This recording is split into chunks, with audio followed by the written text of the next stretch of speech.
വീട്ടിലേക്ക് എല്ലാവർക്കും സ്വാഗതം കേട്ടോ. അപ്പോൾ നമ്മളൊന്നതാ നമ്മളെ വാലുവെള്ളേൻ്റെ കുട്ടീനെ അതേപോലെ നമ്മളെ ധാരപ്പുള്ളിനെ ഒന്ന് പറപ്പിച്ച് നോക്കട്ടോ. അപ്പോൾ അവൻ്റെ ഇറക്കൊന്ന് റെഡിയാക്കാണ്ട് വാലുവെള്ള കുഞ്ഞിൻ്റെ അപ്പോൾ പ്രാണം എന്തെങ്കിലും പറപ്പിച്ച് നോക്കാം. സമയം ഏകദേശം 4:30 ആയിട്ട് കേട്ടോ. അപ്പോൾ 2 കുഞ്ഞിനെ പറപ്പിച്ചിട്ടുണ്ട്. അതാ കയറി വരുന്നുണ്ട് കേട്ടോ. അതാ പറക്കുന്നത്. എപ്പോഴും ഇറങ്ങുന്നതൊക്കെ ഞാൻ പറയുന്നുണ്ട് കേട്ടോ.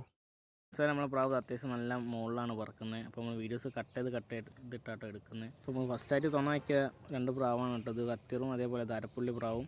അപ്പോൾ അത്യാവശ്യം നല്ല മുകളിൽ കയറിയിട്ട് തന്നെ പറക്കുന്നുണ്ട്. അപ്പോൾ ഇപ്പോൾ കാണുന്ന നമ്മളൊരു 5:10 വീഡിയോസാണ്. 2 തെങ്ങ് ലെവലിലാണ് കേട്ടോ പ്രാക്കൾ പറക്കുന്നത്. അപ്പോൾ ഇറങ്ങുന്ന കാര്യങ്ങളും ഇതൊക്കെ ഞാൻ എന്തായാലും പാർട്ടാക്കിയിട്ട് ഒരു വീഡിയോ ചെയ്യുന്നുണ്ട്. അപ്പോൾ എൻ്റെ വീഡിയോസ് നിങ്ങൾ ആദ്യമായിട്ടാണ് കാണണമെങ്കിൽ എന്തായാലും ലൈക്ക് ചെയ്യുക, ഷെയർ ചെയ്യുക, സബ്സ്ക്രൈബ് ചെയ്യുക. അടുത്തൊരു നല്ലൊരു പറപ്പിക്കുന്ന വീഡിയോസായിട്ട് നമ്മൾ വീണ്ടും നമ്മുടെ ചാനലിൽ വരുന്നതായിരിക്കും കേട്ടോ. അപ്പോൾ ആദ്യമായിട്ട് കാണുകയാണെങ്കിൽ അത് മറക്കാണ്ട് സബ്സ്ക്രൈബ് ചെയ്യാം കേട്ടോ.